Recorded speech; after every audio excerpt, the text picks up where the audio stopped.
Kami dari kelompok 5 akan menjelaskan tentang komposisi framing dalam pengambilan gambar. Komposisi adalah suatu cara untuk membuat atau mengatur suatu unsur yang akan ditampilkan dalam suatu shot agar lebih menarik. Kemudian framing adalah suatu cara untuk menampilkan adegan, orang maupun objek tertentu dalam suatu frame kamera. Nah, dalam komposisi framing memiliki beberapa jenis bagian yang akan ditampilkan sebagai berikut.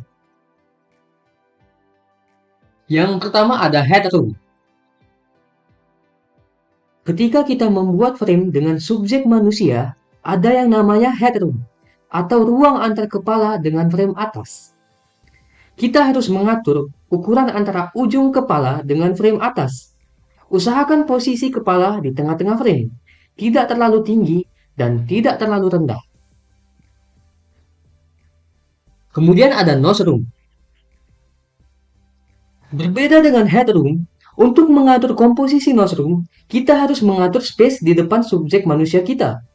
Namun tidak hanya untuk manusia saja, bisa juga untuk subjek lain. Gunanya untuk memberi ruang gerak atau ruang pandang pada subjek yang kita shot. Berikut adalah contoh nose room yang salah, karena terkesan menabrak frame dan membuat sempit. The walking room. Anjay. Mirip tapi tak serupa. Walking room ini mirip seperti nose room, tapi hanya saja ia mengambil semua body dari subjek dan mengambil space di depan subjek agar memiliki ruang gerak ketika subjek berjalan. Rule of third atau yang biasa disingkat ROD. Konsep ROD ini ditemukan oleh pelukis zaman dulu untuk bisa menghasilkan komposisi lukisan yang bagus, kemudian diaplikasikan pada frame video.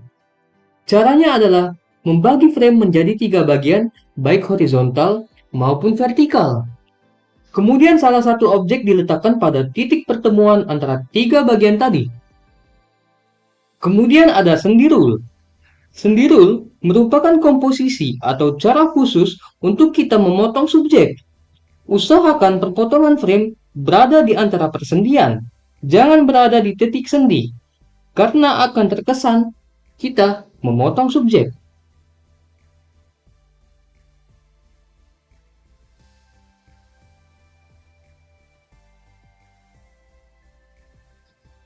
Yang terakhir ada kedalaman.